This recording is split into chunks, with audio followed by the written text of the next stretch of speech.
नमस्कार मित्रांनो, मी आज गोदा पार्कला आलो आहे।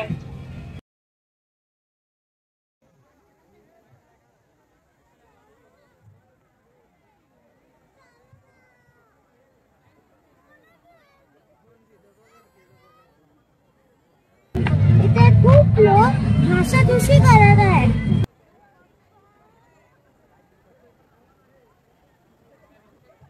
जे पाण्यात चालतात पायरीवर त्यांना ही सूचना अशी आहे की सप्लाय चालू आहे, कधीही करंट लागू शकतो, तरी आपल्या जीवाची काळजी आणि आपल्या पाल्यांची काळजी घ्यावी प्रत्येकाने। अन्यथा फाउंटन आम्ही बंद करून टाकू। लोकांना जी मजा मिळते फाउंटनची ती मजा मिळणार नाही काही लोकांमुळे, तरी सर्वांनी सहकार्य करावे ही विनंती आहे आपल्यासाठी।